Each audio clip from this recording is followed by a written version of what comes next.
Can Rip maybe chime in on the absolute shortage of equipment and people gouging on the secondary market for trash strength training tools? This is an excellent question.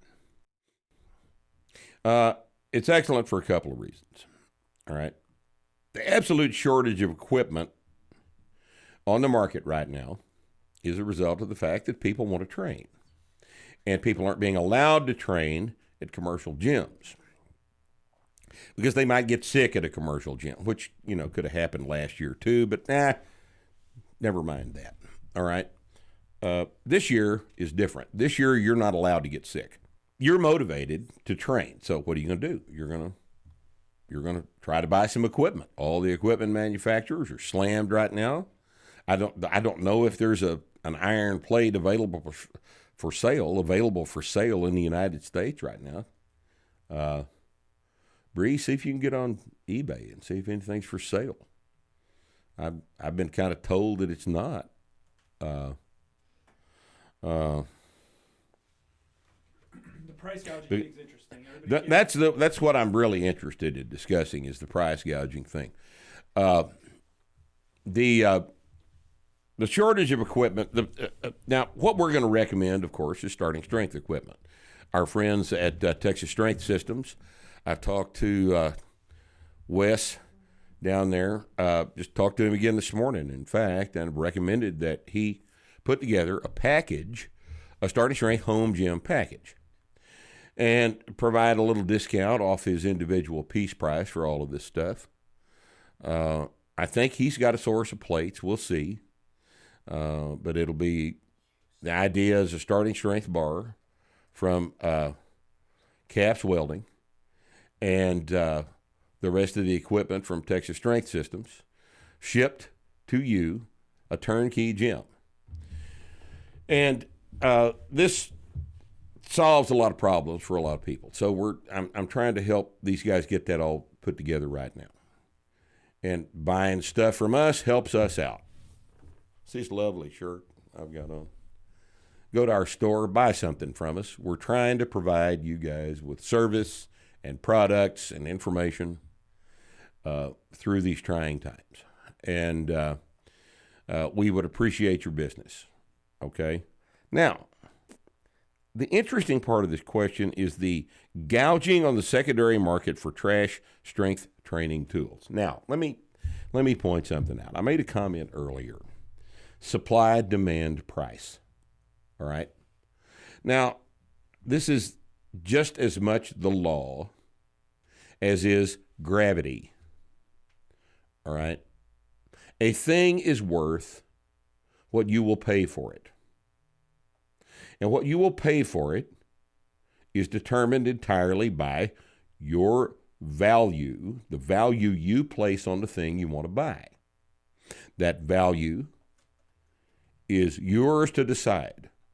And you decide that value based on supply. How much of it is there? If you want it really, really, really bad, and there's not much of it to buy, what does that do to the price? Every single time. Whether it's shrimp or toilet paper or barbells, what does it do to the price? If the supply is low and the demand is high, the price tells you that, doesn't it? Supply, demand. Price is a piece of information about the value the market places on a commodity. This is just basic economics. All right? And those of you that don't know basic economics, as I mentioned earlier, are about to learn some things about economics. You know the best way to make no plywood available in a community hit by a hurricane? The best way to make no plywood available is to price control it. How many times do you fucking idiots have to see this take place in front of you before you understand that price gouging is merely the market's response to a situation that keeps supply available? You want plywood to be $25. I understand that. But if every window in town is blown out and we need some plywood, Do you not understand it's worth more now than it did before the hurricane blew all the windows out? That this equation changes with circumstances? And to charge $100 for it merely means that you do, in fact, get to cover your windows.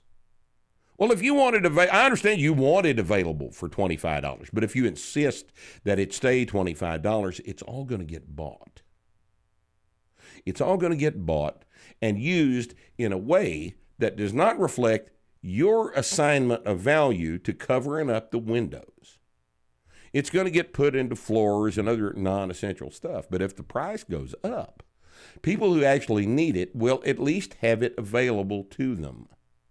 Because this is the way the market operates. Prices are data about value.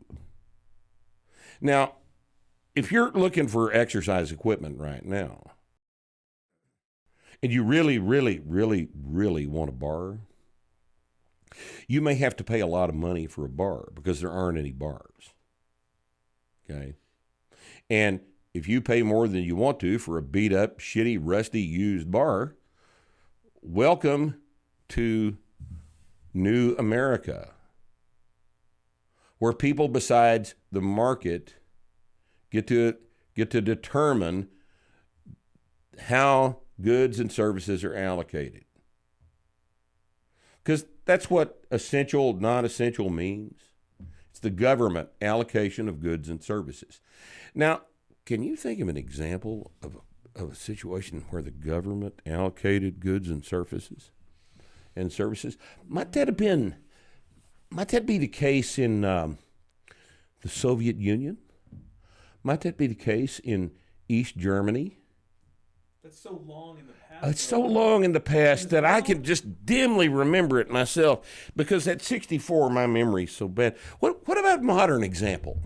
How about Venezuela? Is the government in a situation in Venezuela where it's allocating the... That doesn't apply. Doing it right. They weren't doing it right. Just the wrong people were in charge. The wrong people were in charge of that. That's exactly like saying, Nazism is really not a bad system. It's just that Adolf Hitler was the wrong guy. He was the wrong guy to administer it. It had never been tried correctly. What we need is democratic Nazism. And then everything will be okay. Yeah. Economics, okay? Here is a wonderful idea. There's a book by a man named Henry Hazlitt. If you can talk Amazon into shipping you a book right now, Economics in One Lesson. Get it and read it and shut up until you've gotten Economics in One Lesson and read it. All right? Here's another idea. Albert J. Nock wrote a book called Our Enemy, the State. That's also a very important thing for you to understand. Get it and read it. Our Enemy, the State. If you can talk Amazon into shipping you a book right now. Everybody's upset about price gouging in the spirit of fairness. But Fairness. There's no other fair way to do it other than for prices to reflect actual prices. The only fair way to allocate goods and services is to allow the market to decide where the goods and services go based on what the market is willing to pay for them there. That's the only, because anything else involves somebody that doesn't know what the fuck they're doing saying, let's send all the plywood. Well, it wouldn't be fair to send all the plywood to New Orleans. Let's send, you've got to send, let's say, a fourth of it to New Orleans and the rest of it goes to South Dakota. Yeah. Because it's not fair any other way. Fair. What must it be like to look at the world through a child's eyes? Well, it's not fair that there's no Easter Bunny.